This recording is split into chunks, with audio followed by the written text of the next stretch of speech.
My name is Hercule Poirot, and I am probably the greatest detective in the world.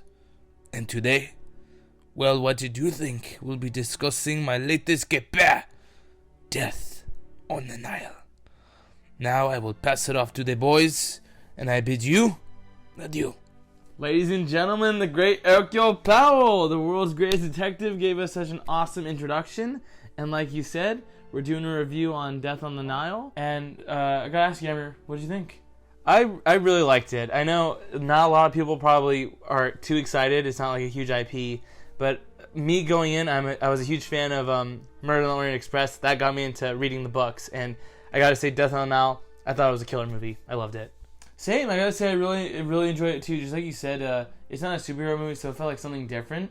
Mm-hmm. And I don't know if you guys have seen Knives Out, but this is a whodunit, like you said. Yeah. So the whole purpose of the movie is trying to figure out who the murderer is. Yeah. So the plot of this movie is there's a big wedding going on. Big group of friends go to Egypt, and after the wedding, as they're sightseeing, someone ends up dying. Someone dies. Someone gets killed. Someone dies in a movie called Death on the Nile. Who would have thought? I didn't think so. I thought that was really ballsy that they did that. Yeah. And I will say, I think the cast is super dope. I think with the murder mystery, there are two things that you always have to nail. You have to have a very cool location. Mm-hmm. We're in Egypt and it's on a boat. It's trapped there, which is very cool. And you have to have a cool cast. Yep. Yeah. Kenneth Branagh is back as the great Hercule. Yeah. And we got some heavy hitters. We're not going to go into spoilers in this review, but Gal Gadot's in the movie. We got Letitia Wright.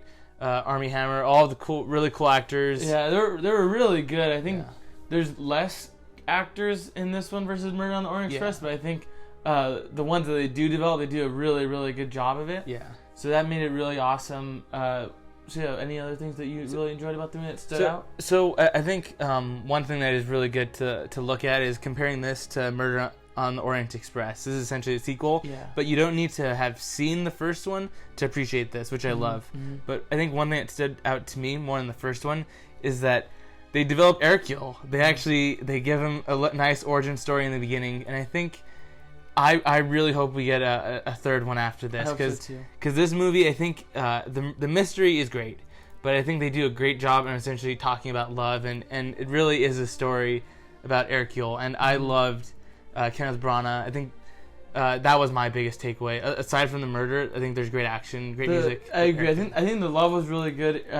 Kenneth Branagh, something he really loved doing in the movie. I do hope they get a sequel. Yeah. I think for me, probably my biggest takeaway is that I enjoyed this more than Murder on the Orient, because when you go into these movies, you know someone's gonna die, so it's like you're kind of waiting for them to die. Mm-hmm. But I think what this movie did better was more than one person dies in this movie, so it at least keeps the action and the suspense and the thrills there. So it's like, you keep trying to figure out who it is, because I think Murder on the Orient, the ending I think is a bit of a cop out. This one I think this one does it a little bit better. I won't say who it is, but I will say I think this one, the ending is more satisfying as a viewer. Yeah. And it's just fun trying to figure out who did it. I think when going into this movie, I think murder mysteries are like a game. Yeah. And I think there's such a fun aspect of going to the theater and actually hearing people gasp. And we watched it with the whole family, and literally there'd be times where I'm like leaning over to Omid or my other brothers, and I was like, it's this person, and then later on you're like, I have no idea. They keep twisting it, and I think that is such a fun aspect that is missed in movies, that I really recommend seeing this in theaters. I love Death on the Nile. What would you give it? I would give it, I'd give it like an 8.5. Like, I really liked it. I mean, I really liked the first one as well. And like I said earlier, I'm now reading the books just because I like that one so much. But I think overall, as an experience and a movie, I give it an 8.5 out of 10. I strongly recommend this killer movie. Same. I think I would give it an 8. I remember when I came out of it, I gave it a 9 just from the hype. The hype, and I mean, maybe it is a 9. I don't know. Having to watch it again, I think it was just so fun, and the idea of having to figure out a movie it adds a new layer. A lot of other movies just turn off your brain. This one you don't. Yeah. So it was just really fun. I would give it. I'll give it an 8.5 too. I guess I'll land an 8.5. I liked it a lot. Super fun.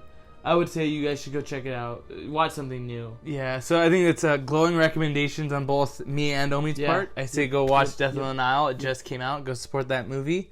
And this is, well, what'd you think? This is one of our bite-sized reviews. Please let us know what's a movie maybe you'd like us to review next, and what did you think about Death on the Nile? Did you see it coming? Did you know the twist? I think it's such a good movie, and we were fortunate enough to actually have Eric Yule do the introduction for us. But that's, what did you think? And thanks for listening, guys. Thanks. See you guys.